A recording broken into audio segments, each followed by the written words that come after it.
Hello, in this section we are discussing about lakes. Lake.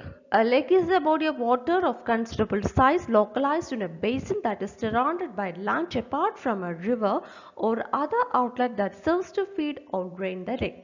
ലേക്ക് എന്ന് പറയുന്നത് ഒരു localised ആയിട്ടുള്ളൊരു വാട്ടർ ബോഡിയാണ്. അത്യാവശ്യം സൈസ് ഉണ്ടായിരിക്കും. ലാൻഡ് ഏരിയയാണ് ചുറ്റും സറൗണ്ട് ചെയ്ത് കാണപ്പെടുന്നത്. ഏതെങ്കിലും ഒരു റിവറോ അല്ലെങ്കിൽ ഔട്ട്ലെറ്റോ അതിന് ഫീഡ് ചെയ്യുകയോ അതിൽ നിന്നുള്ള വെള്ളം ഒഴുക്കി കളയുകയോ ചെയ്യുന്നുണ്ട്. Lakes lie on land are not a part of ocean and therefore are distinct from lagoons and are larger and deeper than ponds. പോൺസിനെക്കാട്ടും ഡീപ്പറും ലാർജറുമായിട്ടുള്ള ഫീച്ചറാണ് ലേക്സ് എന്ന് പറയുന്നത്. മാത്രമല്ല ഇത് ലാൻഡ് ഏരിയ കവർ ചെയ്ത് കാണപ്പെടുന്ന വാട്ടർ ബോഡിയാണ്. ഓഷനടുത്ത് കാണപ്പെടുന്നതിനെ ലഗൂൺസ് എന്നാണ് വിളിക്കുന്നത്. Natural lakes are generally found in mountainous area, drift zone and areas with ongoing glaciation. Natural lakes പ്രധാനമായിട്ടും ഡെവലപ്പ് ചെയ്യുന്നത് മൗണ്ടനസ് റീജിയനിലും റിഫ്റ്റ് സോണിലും അതുപോലെ ഗ്ലേസിയേഷൻ നടന്നുകൊണ്ടിരിക്കുന്ന സ്ഥലങ്ങളിലുമാണ്. Most lakes have at least one natural outflow in the form of a river or stream which maintain a lake's average level by allowing the drainage of excess water. മിക്കവാറും എല്ലാ ലേക്സിനും തന്നെ അതിൽ നിന്നുള്ള എക്സസ് വാട്ടർ പുറന്തള്ളാൻ വേണ്ടിയിട്ട് ഒരു natural outflow റിവറിൻ്റെ രൂപത്തിലോ സ്ട്രീമിൻ്റെ രൂപത്തിലോ കാണും. Other lakes are found in endorheic basins. That is, some lakes do not have a natural outflow and lose water solely by evaporation or underground seepage or both, and they are termed as endorheic lakes. ഇനി മറ്റു തരത്തിലുള്ള കുറച്ച് lakes ഉണ്ട്. അതിൽ നിന്ന് natural outflow ആയിട്ട് വെള്ളം പുറത്തു പോകുന്നില്ല. പകരം അതിൽ നിന്ന് വെള്ളം പുറത്തു പോകുന്നത് ഇവോപ്പറേഷൻ എന്ന് പറയുന്ന പ്രോസസ്സ് മുഖാന്തരമോ അല്ലെങ്കിൽ അണ്ടർഗ്രൗണ്ടിലോട്ടുള്ള വാട്ടറിൻ്റെ സീപ്പേജ് കൊണ്ടോ അല്ലെങ്കിൽ ഈ രണ്ടിൻ്റെയും കമ്പൈൻഡ് ഇഫക്ട്സ് കൊണ്ടായിരിക്കും. അത്തരത്തിലുള്ള ലേക്സിനെ വിളിക്കുന്ന പേരാണ് എൻഡോഹെയ്ക് lakes. The majority of the lakes on earth are freshwater and mostly lie in the northern hemisphere at higher latitudes. Canada, Finland, Siberia contain most of the freshwater lakes. എർത്തിലെ തന്നെ ഏറ്റവും കൂടുതൽ lakes കണ്ടുവരുന്നത് northern ഹെമിസ്ഫിയറിലെ high ലാറ്റിറ്റ്യൂഡ്സിലാണ്. കൂടുതൽ ലേക്സും fresh വാട്ടറാണ്. ഏറ്റവും കൂടുതൽ fresh lakes കണ്ടുവരുന്ന പ്രദേശങ്ങൾ Canada, Finland, Siberia തുടങ്ങിയവയാണ്. Classification of lakes. Lakes are mainly classified on the basis of inflow-outflow, and on the basis of salinity, on the basis of morphology, and on the basis of trophic level. First, based on the inflow-outflow. On the basis of inflow-outflow, the lakes are classified into two: temporary lakes and permanent lakes. Temporary lakes. Lakes may exist temporarily, filling up the small depression of undulating ground after a heavy shower. In this kind of lake, evaporation is greater than precipitation and they are usually saline. Temporary lakes, ആ പേര് കേൾക്കുമ്പോൾ തന്നെ അറിയാം ഏതെങ്കിലുമൊക്കെ ചെറിയ depressions temporary ആയിട്ട് fill ചെയ്തുണ്ടായി വരുന്ന ലേക്സിനെയാണ് temporary lakes എന്ന് പറയുന്നത്. ഒരു ഡിപ്രഷൻ കാരണം പെട്ടെന്നൊരു മഴയൊക്കെ ഉണ്ടാകുന്ന സമയത്ത് അതിൽ വെള്ളം നിറഞ്ഞിട്ടുണ്ടാകുന്ന ലേക്സാണ് ടെമ്പററി ലേക്സ്. ഇത്തരത്തിലുള്ള ലേക്സിൻ്റെ പ്രത്യേകത എന്ന് പറയുന്നത് ഇവിടുത്തെ ഇവോപ്പറേഷൻ റേറ്റ് പ്രസിപ്പിറ്റേഷൻ റേറ്റിനെക്കാട്ടും കൂടുതലായിരിക്കും. ടെമ്പററി ലേക്സ് പൊതുവെ സലൈൻ നേച്ചറാണ്. അതിന് ഉദാഹരണം ഫരീദാബാദിലെ ബത്ക ലേക്ക്. Second, permanent lakes. In this kind of lake, precipitation is greater than evaporation. Permanent lakesന്റെ പ്രത്യേകത ഇവിടെ precipitation ആണ് evaporationനെക്കാട്ടും കൂടുതലായിട്ട് നിൽക്കുന്നത്. These lakes are deep and carry more water that could ever be evaporated. They have some perennial source of inflow of water such as glacier. Permanent ലേക്സിൻ്റെ പ്രത്യേകത അതിലോട്ട് എപ്പോഴും water feed ചെയ്യാൻ വേണ്ടിയിട്ടൊരു പെർനിയൽ സോഴ്സ് കാണും. ഉദാഹരണത്തിന് ഗ്ലേഷ്യർ ആയിരിക്കാം ആ ഒരു പെർനിയൽ സോഴ്സ്, ചിലപ്പോൾ ഏതെങ്കിലും ഒരു റിവർ ബോഡി ആയിരിക്കാം ഒരു പെർനിയൽ സോഴ്സ്. മറ്റു ലേക്സിനെ അപേക്ഷിച്ച് കമ്പാരിറ്റീവ് വളരെ ഡീപ്പറാണ് പെർമനന്റ് ലേക്സ് എന്ന് പറയുന്നത്. ഇവോപ്പറേഷൻ മുഖാന്തരം പോകുന്ന വെള്ളത്തിനെക്കാട്ടും കൂടുതൽ എമൗണ്ട് ഓഫ് വാട്ടർ പെർമനന്റ് ലേക്സിൽ കാണപ്പെടുന്നുണ്ട്. ഇത്തരത്തിലുള്ള ലേക്സിന് എക്സാമ്പിൾ എന്ന് പറയുന്നത് നോർത്ത് അമേരിക്കയിൽ കണ്ടുവരുന്ന ഗ്രേറ്റ് ലേക്സ്, അതുപോലെ തന്നെ ആഫ്രിക്കയിലുള്ള ഈസ്റ്റ് ആഫ്രിക്കൻ ഡ്രിഫ്റ്റ് ലേക്സ്. ഈ കാണപ്പെടുന്നത് ഒരു ടെമ്പററി ലേക്കാണ്, ബത്ക ലേക്കാണത്. ഇത് വാട്ടർ ഫില്ല് ചെയ്ത് ഉള്ള അവസ്ഥയുമുണ്ട്. അതേസമയം സമ്മർ സീസൺ ആവാൻ ഡ്രൈ ആയിട്ടുള്ള അവസ്ഥയും കാണിച്ചിട്ടുണ്ട്. ഇനി റൈറ്റ് സൈഡിൽ കണ്ടുവരുന്നത് ഗ്രേറ്റ് ഹിൽസ് ഓഫ് USA ആണ്. ഒരു പെർമനന്റ് ലേക്കാണ്. Classification based on salinity. On the basis of salinity, lakes are classified into two: freshwater lakes and saline lakes. Freshwater lakes. Most of the lakes in the world are freshwater lakes. They are usually found in the low-lying areas and are fed from streams, rivers and runoff from the surrounding area.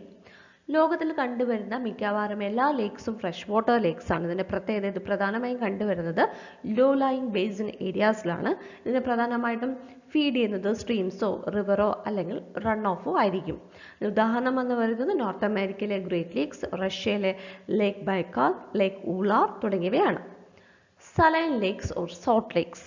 Salt Lake is an inland body of water situated in arid and semi-arid region having no outlet to sea, containing a high concentration of dissolved salt. Saline lake എന്ന് പറയുന്നത് ഒരു inland body of water ആണ്. പ്രധാനമായും situate ചെയ്യുന്നത് ഏറിഡ് റീജിയനിലോ അല്ലെങ്കിൽ semi ഏറിഡ് റീജിയനിലോ ആണ്. ഇത്തരത്തിലുള്ള ലേക്സിന് outlet ഒന്നും തന്നെ ഇല്ലായിരിക്കും. മാത്രമല്ല അതുകൊണ്ട് തന്നെ അതിൽ തന്നെ ഇവോപ്പറേഷൻ കൂടുതലായി നടക്കുന്നതുകൊണ്ട് concentration of dissolved salt വളരെ കൂടുതലായിരിക്കും. These lakes exist in regions of low precipitation and intense evaporation. Arid region ആയതുകൊണ്ട് തന്നെ അവിടെ precipitation വളരെ കുറവും evaporation വളരെ കൂടുതലുമായിരിക്കും. Because of intense evaporation, the concentration of salt increases in the water body, turning them saline. Intense ആയിട്ടുള്ള evaporation കാരണമാണ് water ബോഡിയിലുള്ള salt അത് ഡിപ്പോസിറ്റ് ചെയ്തിട്ട് സലൈൻ നേച്ചറായിട്ട് മാറുന്നത്. For example, playas of salt lakes are common feature of desert like Great Salt Lake of Utah, Dead Sea etcetera. ഉദാഹരണം കൂടുതൽ ഇത് ഡെസേർട്ടിലാണ് കണ്ടുവരുന്നത്. ഡെഡ് സീ എന്ന് പറയുന്നത് ഒരു ഉദാഹരണമാണ്. രണ്ടാമത്തെ ഉദാഹരണം USA ഗ്രേറ്റ് സോൾട്ട് ലേക്ക്. ആദ്യം കണ്ടുവരുന്നത് ഒരു ഫ്രഷ് വാട്ടർ ലേക്കാണ്. കാണുമ്പോൾ തന്നെ അറിയാം ഒരുപാട് ഓർഗാനിസംസും അതുപോലെ തന്നെ അക്വാട്ടിക് പ്ലാന്റ്സും ഒക്കെ അത് സപ്പോർട്ട് ചെയ്യുന്നുണ്ട്. രണ്ടാമത് കണ്ടുവരുന്നത് ഗ്രേറ്റ് സോൾട്ട് ലേക്കാണ്. Classification based on mode of origin. On the basis of mode of origin, lakes are classified into earth movement, volcanism, glaciation, erosion, deposition and man-made lakes. Lakes formed by earth movement. The lakes formed by earth movement is divided into two: tectonic lakes and rift valley lakes. Tectonic lakes. These lakes are formed by filling up with water in the tectonic depressions created due to warping, sagging, bending, fracturing of the earth crust. Such depressions give rise to lakes of immense size and depth. Tectonic ആക്ടിവിറ്റിയുടെ ഫലമായിട്ട്, അതായത് വാർപ്പിങ്ങിൻ്റെയോ സാഗിങ്ങിൻ്റെയോ ഫോൾഡിങ്ങിൻ്റെയോ ഫ്രാക്ചറിങ്ങിൻ്റെയോ ബെൻഡിങ്ങിൻ്റെയോ ഒക്കെ ഫലമായിട്ടുണ്ടാകുന്ന ടെക്ടോണിക് ഡിപ്രഷൻസിൽ വാട്ടർ ഫില്ലായിട്ടുണ്ടാകുന്ന ലേക്സിനെ ടെക്ടോണിക് ലേക്സ് എന്ന് വിളിക്കുന്നു. ഇത്തരത്തിലുള്ള ലേക്സിൻ്റെ സൈസും അതിൻ്റെ ഡെപ്തും എന്ന് പറയുന്നത് ആ ഡിപ്രഷൻ്റെ സൈസിനെ ഡിപ്പെൻഡ് ചെയ്തിരിക്കും. ഉദാഹരണം എന്ന് പറയുന്നത് സൗത്ത് അമേരിക്കയിലെ ടിറ്റിക്കാക്ക ലേക്ക്, അതുപോലെ Caspian sea. Drift valley lake. These lakes include some of the oldest, deepest and largest lakes around the globe. വേൾഡിലെ തന്നെ ഏറ്റവും ഓൾഡസ്റ്റും ഡീപ്പസ്റ്റും ആൻഡ് ലാർജസ്റ്റുമായിട്ടുള്ള ലേക്സ് ആണ് drift valley lakes. Due to faulting, a drift valley is formed by the sinking of the land between the two parallel faults, deep, narrow and elongated in character. Water is collected in these troughs. Often their floors are below the sea level. ഫോൾട്ടിങ്ങിൻ്റെ ഫലമായിട്ട് രണ്ട് parallel ഫോൾസിന് ഇടയിലുള്ള land area zinc ചെയ്യുകയും ഈ land ഏരിയയുടെ പ്രത്യേകത അത് വളരെ ഡീപ്പും നാരോയും ഇലോങ്ങേറ്റഡുമായിരിക്കും.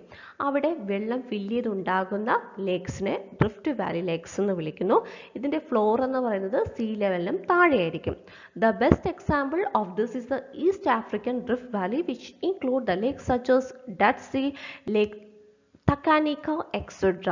ഇതിന് ഉദാഹരണം എന്ന് പറയുന്നത് ഈസ്റ്റ് ആഫ്രിക്കൻ ഡ്രിഫ്റ്റ് വാലിയാണ്. അതിൽ പ്രധാനമായിട്ടും രണ്ട് ലേക്സ് ആണുള്ളത്, ഡെഡ് സീയും അതുപോലെ തന്നെ ലേക്ക് തങ്കാനിക്കയും. ലെഫ്റ്റ് സൈഡിൽ കാണുന്നത് ഒരു ടെക്ടോണിക് ലേക്കാണ്. അതിൻ്റെ ഒരു സാറ്റലൈറ്റ് ഇമേജും ഒറിജിനൽ ഫിഗറുമാണ് കൊടുത്തേക്കുന്നത്. അതുപോലെ റൈറ്റ് സൈഡിൽ കാണപ്പെടുന്നത് ഒരു ഡ്രിഫ്റ്റ് വാലി ലേക്കാണ്. അതിൻ്റെ സാറ്റലൈറ്റ് ഇമേജും ഒറിജിനൽ ഇമേജുമാണ് കൊടുത്തിട്ടുള്ളത്.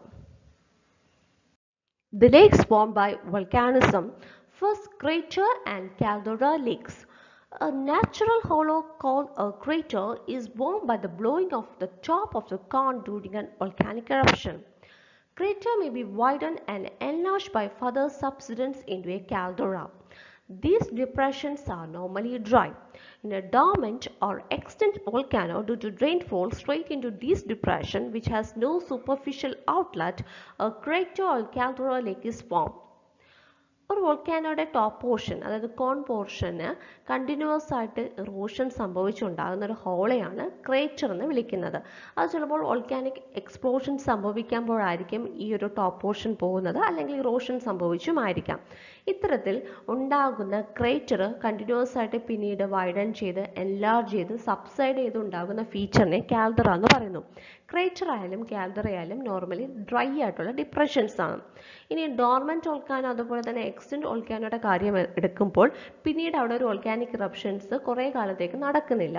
അതുകൊണ്ട് തന്നെ റെയിൻഫോൾ ഉണ്ടാകുന്ന സമയത്ത് ഈ ഡിപ്രഷൻസ് ഫില്ലായിട്ട് അതൊരു ലേക്കായിട്ട്, ക്രേറ്ററിലാണെങ്കിൽ അതൊരു ക്രേറ്റർ ലേക്കും കാൽഡറയിലാണെങ്കിൽ അതൊരു കാൽഡറ ലേക്കുമായിട്ട് മാറുന്നു. Examples is Lona Crater Lake in Maharashtra and in India, Crater Lake in Oregon in USA, Lake Toba in Sumatra, etc. Lava blocked lakes. In volcanic region, it is common to find a stream of lava that flows across a valley. This stream of lava may occasionally become solidified, block the valley, and thus forming a lake basin. This basin may be filled by damming up of river due to solidified lava. Volcanic റീജിയനിൽ ഏറ്റവും കൂടുതൽ കണ്ടുവരുന്ന ഒരു ഫീച്ചറാണ് ലാവയുടെ ഒരു stream എന്ന് പറയുന്നത്. ഇത്തരത്തിൽ ലാവയുടെ stream ഒഴുകുന്ന സമയത്ത് അത് സോളിഡിഫൈ ആവുകയും ആ ഒരു വാലിയെ ബ്ലോക്ക് ചെയ്തിട്ട് ഒരു ലേക്ക് ബേസിനായിട്ട് മാറുകയും ചെയ്യുന്നുണ്ട്. ഇത്തരത്തിൽ ഒരു ലേക്ക് ബേസിൻ ഫോം ചെയ്യുമ്പോൾ പിന്നീട് ഏതെങ്കിലും ഒരു റിവറിൽ നിന്നോ അല്ലെങ്കിൽ റെയിൻഫോളിൽ നിന്നുള്ള വാട്ടർ കൊണ്ടിട്ട് ആ ഒരു ബേസിൻ ഫില്ലാവുകയും അത് ലാവ ബ്ലോക്ക്ഡ് ലേക്സായി മാറുകയും ചെയ്യുന്നു. Example, the Sea of Galilee, which is an inland lake, was created due to blocking of Jordan Valley by lava flow. Sea of Galilee എന്ന് പറയുന്നത് ഇൻലാൻഡ് ലേക്കാണ്. ഈ ലേക്ക് ഫോം ചെയ്തിട്ടുള്ളത് ജോർദാൻ വേലിയിൽ lava flow കൊണ്ട് block ആയതിൻ്റെ ഫലമായിട്ടാണ്. Left സൈഡിൽ കാണപ്പെടുന്നത് ഒരു ക്രേറ്റർ ലേക്കാണ്, റൈറ്റ് സൈഡിൽ കാണപ്പെടുന്നത് ഒരു ലാവ ബ്ലോക്ക്ഡ് ലേക്കാണ്. The lakes formed by glaciation is mainly divided into three: Zircon Lake, Kettle Lakes, and Rock Hollow Lakes. Zirk or Tarn Lake. Zirk is a common landform in glaciated mountain, is often found at the head of a glacial valley. A glacier on its way down the valley leaves behind circular hollows. These circular hollows in the head of the valley up in the mountain are called zirk. Zirk are very deep, long, and wide troughs or basin. ഗ്ലേഷ്യറിൻ്റെ continuous erosion activity കൊണ്ടുണ്ടാകുന്ന ഒരു armchair type depression അല്ലെങ്കിൽ ഒരു hollow ഡിപ്രഷനെയാണ് സിർക്ക് എന്ന് വിളിക്കുന്നത്. ഈ സിർക്ക് പ്രധാനമായിട്ടും കണ്ടുവരുന്നത് ഗ്ലേഷ്യൽ വാലിയുടെ ഹെഡ് റീജിയൻസിലാണ്. ഇതൊരു സർക്കുലർ ഹോളോയാണ്, മാത്രമല്ല ഇത് വളരെ ഡീപ്പും വളരെ ലോങ്ങും വളരെ വൈഡുമായിട്ടൊരു ട്രഫാണ്. The head and sides of these cirques have very steep to vertically dropping high concave walls. Often a lake of water can be seen within the cirque after the disappearance of glacier, and such lakes are referred to as cirque or tarn lakes.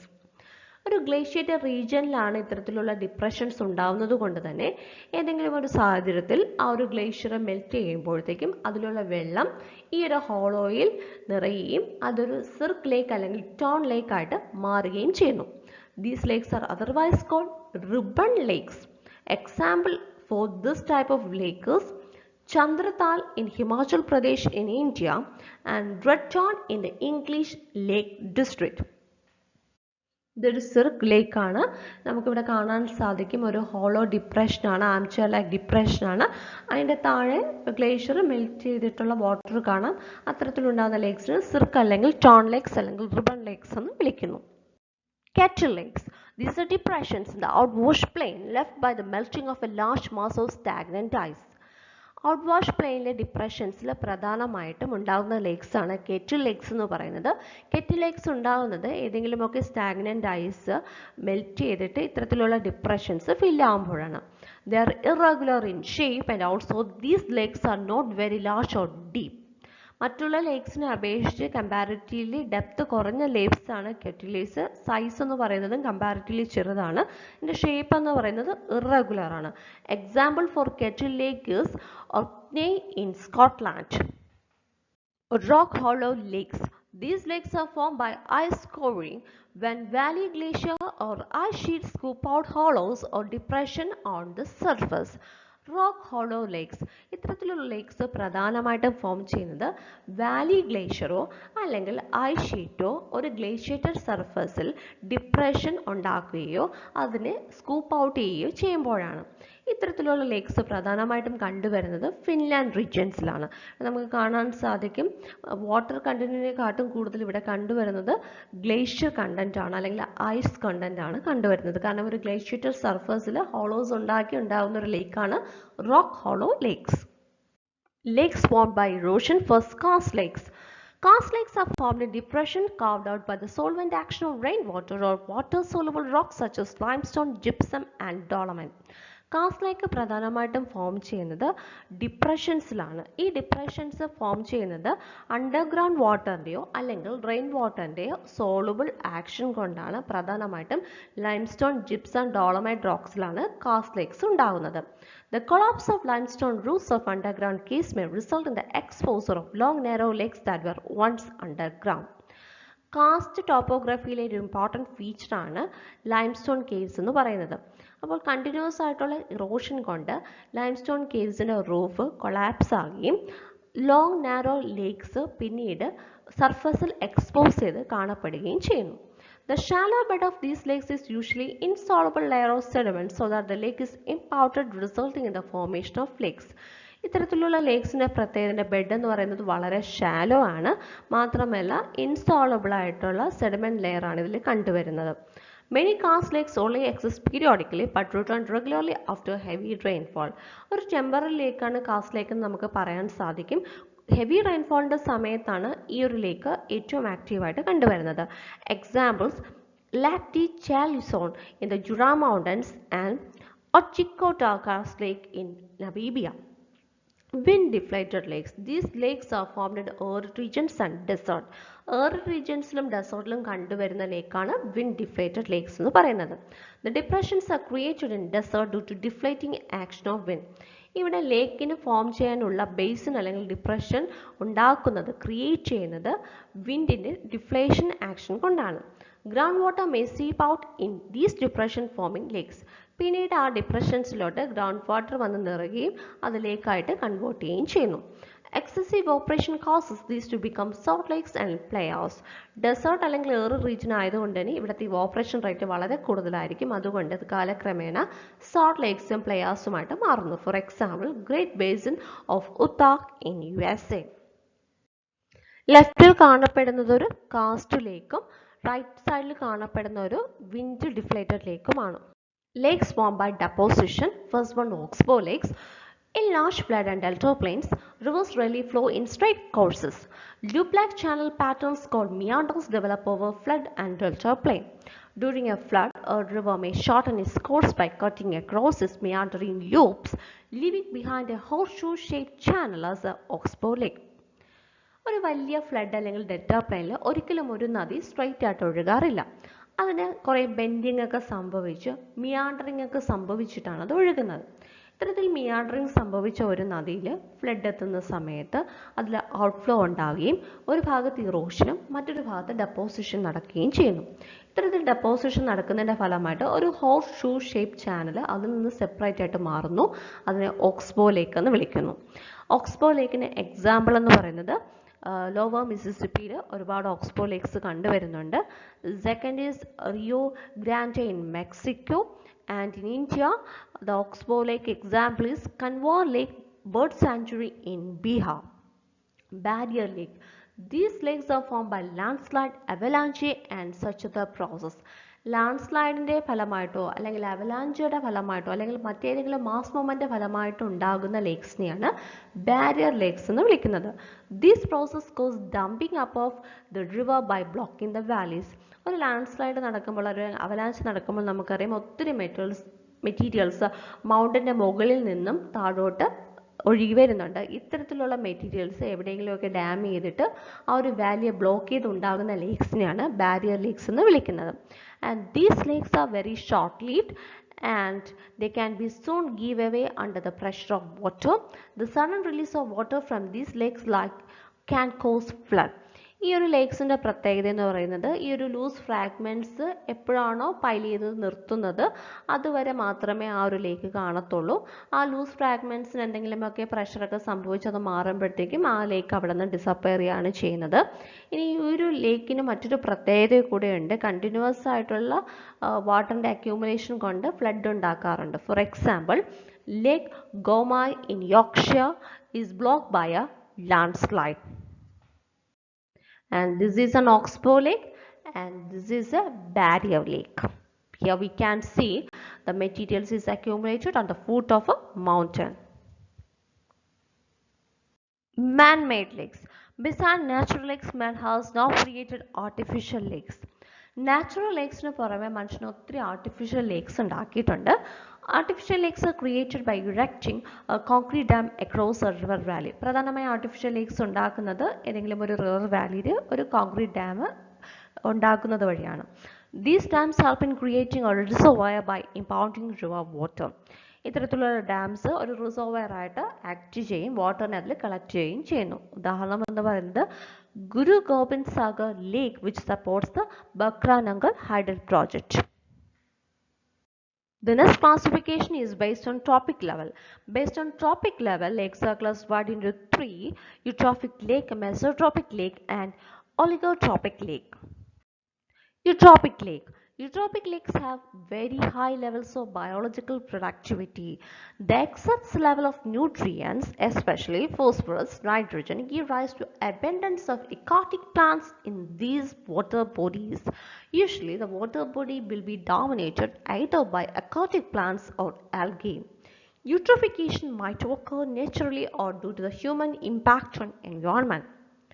യൂട്രോപിക് lakes എന്ന് പറയുന്നത് biologically high productive ആയിട്ടുള്ള lakes ആണ്. പക്ഷേ നശിച്ചു പോകുന്ന lakes ആണ് യൂട്രോപിക് lakes എന്ന് പറയുന്നത്. കാരണം എക്സസ് ആയിട്ടുള്ള ന്യൂട്രിയൻസിൻ്റെ കണ്ടന്റ് ഉണ്ട്. അതായത് ഫോസ്ഫറസോ നൈട്രജനോ ഒക്കെ വളരെ കൂടുതലായിട്ട് ഏതെങ്കിലും ഒരു ലേക്കിൽ കണ്ടുവരുന്നത് കാരണം അവിടെ അക്വാട്ടിക് പ്ലാന്റ്സ് അല്ലെങ്കിൽ ആൽഗെ ഒത്തിരി വളരുകയും താഴോട്ടുള്ള ഓക്സിജൻ സപ്ലൈ കുറയ്ക്കുകയും അതിൻ്റെ ഫലമായിട്ട് ആ ഒരു ലേക്ക് ഫുള്ള് ആൽഗെ കണ്ടൻ്റായി മാറുകയും ചെയ്യുന്നു. ആ ഒരു യൂട്രോഫിക്കേഷൻ പ്രോസസ്സിന് വിധേയമായിട്ട് ആ ലേക്ക് നശിച്ചു പോവുകയാണ് ചെയ്യുന്നത്. Some of the highly eutrophicated lake in India is found in Daisagar Lake in Rajasthan and Dal Lake in Kashmir. ഇതാണ് ഒരു യൂട്രോഫിക്കേഷൻ നടന്നൊരു ലേക്കിന് ഉദാഹരണം. നമ്മുടെ നാട്ടിലെ ഒത്തിരി ഇതുപോലത്തെ ലേക്സ് കണ്ടുവരുന്നുണ്ട്. Mesotrophic lakes. Mesotrophic lakes is a lake with an intermediate level of productivity. The nutrient level of these lakes is medium or moderate. They usually have a clear water with submerged aquatic plants. ഒരു medium ലെവലിൽ productivity ഉള്ള ലേക്സിനെ മെസോട്രോപിക് lakes എന്ന് വിളിക്കുന്നു. ഇതിൻ്റെ nutrient level എന്ന് പറയുന്നതും productivity എന്ന് പറയുന്നതും മോഡറേറ്റ് ആണ്. ഇവിടെ നമുക്ക് അക്വാട്ടിക് പ്ലാന്റ്സ് സബ്മേർജ് ചെയ്താണ് കാണപ്പെടുന്നത്. വാട്ടർ എന്ന് പറയുന്നത് ക്ലിയർ ആയിരിക്കും. ഈ റൈറ്റ് സൈഡിൽ കാണപ്പെടുന്ന ഫിഗറിൽ നമുക്ക് കാണാൻ സാധിക്കും. കുറച്ച് പ്ലാന്റ്സ് ഒക്കെ ഉണ്ടെങ്കിൽ അത്യാവശ്യം വാട്ടർ ക്ലിയർ ആണ്. Oligotrophic lake. An oligotrophic lake is a lake with low primary productivity as a result of low nutrient content. Nutrient content കുറവായതുകൊണ്ട് തന്നെ പ്രൊഡക്ടിവിറ്റി വളരെ കുറഞ്ഞിട്ടുള്ള ലേക്കാണ് ഒളിഗോട്രോപിക് ലേക്ക്. വളരെ ക്ലിയർ വാട്ടറുള്ള നല്ല ടൈപ്പ് ഫ്രഷ് വാട്ടർ ലേക്സ് ആണ് ഒളിഗോട്രോപിക് ലേക്സ് എന്ന് പറയുന്നത്. Algae production in this lake is relatively low. Often they have very clear water with high drinking water quality. ഇതിൻ്റെ വാട്ടർ ക്വാളിറ്റി എന്ന് പറയുന്നത് വളരെ കൂടുതലാണ്. Paleo Lake. A paleo lake is a lake that exists in the past when hydrological conditions were different. Often paleo lakes are identified based on relic lacustrine landforms such as coastal landforms that form recognizable relic shorelines referred to as paleo shorelines. Paleo lake എന്ന് പറയുന്നത് ആ പേരിൽ തന്നെയുണ്ട്. മുമ്പെപ്പോഴോ ഏതെങ്കിലും ഒരു past കണ്ടീഷനിൽ hydrological കണ്ടീഷനിൽ ഉത്ഭവിച്ച ലേക്കാണ് പാലിയോ ലേക്ക് എന്ന് പറയുന്നത്. ഇന്നത്തെ ഹൈഡ്രോളജിക്കൽ കണ്ടീഷനിൽ നിന്നും എൻറ്റയർ ആയിട്ട് ഡിഫറെൻ്റ് ആയിട്ടൊരു കണ്ടീഷനിൽ ഉത്ഭവിച്ച ലേക്കാണ് പാലിയോ ലേക്ക് എന്ന് പറയുന്നത്. പാലിയോ ലേക്കിനെ നമുക്ക് എങ്ങനെ ഐഡൻറ്റിഫൈ ചെയ്യാൻ പറ്റുമെന്ന് ചോദിച്ചാൽ റെലിക്റ്റ് ആയിട്ടുള്ള, അതായത് പുരാതനമായിട്ടുള്ള ഏതെങ്കിലുമൊക്കെ ലാക്സ്റ്റോറിയൻ ലാൻഡ് ഫോംസിൽ, അതായത് കോസ്റ്റൽ ലാൻഡ് ഫോംസിലും ഷോർ ലൈൻസിലും ഒക്കെ ഇത്തരത്തിലുള്ള ലേക്സ് കണ്ടുവരുന്നുണ്ട്. Paleo lakes can be also recognized by characteristic sedimentary depositions that accumulated in them and any fossils that these sediments might contain. ഇനി പാലിയോ ലേക്സ് മറ്റൊരു തരത്തിൽ നമുക്ക് ഐഡൻറ്റിഫൈ ചെയ്യാൻ പറ്റും. അതിലുള്ള സെഡിമെൻ്ററി ഡെപ്പോസിറ്റ്സിൻ്റെ ഏജും അക്യൂമുലേഷനും മനസ്സിലാക്കി അതിൽ എത്രത്തോളം ഫോസിൽ കണ്ടൻറ്റ് ഉണ്ടെന്ന് മനസ്സിലാക്കിയൊക്കെ പാലിയോ ലേക്സിനെ ഐഡൻറ്റിഫൈ ചെയ്യാൻ പറ്റും. Evidence of prehistoric hydrological changes during the time of their existence can be found from the sedimentary deposits of paleo shoreline and paleo lakes. ഇത്തരത്തിലുള്ള പാലിയോ ലേക്സിൻ്റെ എവിഡൻസ് പ്രധാനമായിട്ടും നമുക്ക് ലഭിക്കുന്നത് പാലിയോ ഷോർലൈൻസിൽ നിന്നിൻ്റെ സെഡിമെൻ്ററി ഡെപ്പോസിറ്റ്സിൽ നിന്നാണ്. Types of paleo lakes. Paleo ലേക്സിന് പ്രധാനമായിട്ടും രണ്ട് തരത്തിലാണ് ഉള്ളത്, ഫോർമർ ലേക്കും ഷ്ട്രങ്കൺ ലേക്കും. Former lake, a former lake is a lake which is no longer in existence. ഇന്ന് നിലനിൽക്കാത്ത ഒരു ടൈപ്പ് ലേക്കാണ് ഫോർമർ ലേക്ക് എന്ന് പറയുന്നത്.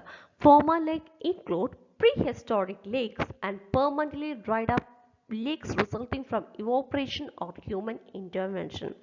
പ്രീഹിസ്റ്റോറിക് ആയിട്ട് നിലനിന്നിരുന്ന ഒരു ലേക്കാണ്, പക്ഷേ അത് മനുഷ്യൻ്റെ പ്രവൃത്തി കൊണ്ടോ അല്ലെങ്കിൽ ഇവോപ്പറേഷൻ കൊണ്ടോ അത് പെർമനൻ്റ് ആയിട്ട് ഡ്രൈ അപ്പ് ആയി പോയി. ഉദാഹരണം, the Owens Lake in California, USA is a former lake. Then Shrunken Lake. A shrunken lake is a lake which has drastically decreased in size over geological time. Shrunken ലേക്കിൻ്റെ പ്രത്യേകത എന്ന് പറയുന്നത് അതിനൊരു size ഉണ്ടായിരുന്നു already, പക്ഷേ കാലക്രമേണ അത് കുറഞ്ഞു അതിൻ്റെ സൈസ് ചെറുതായി വന്നു. ഉദാഹരണം എന്ന് പറയുന്നത് നോർത്ത് അമേരിക്കയിലെ അഗസിസ് ലേക്കാണ്. അത് കാലക്രമേണ അതിൻ്റെ സൈസ് കുറഞ്ഞു വരികയാണ് ഉണ്ടായിട്ടുള്ളത്.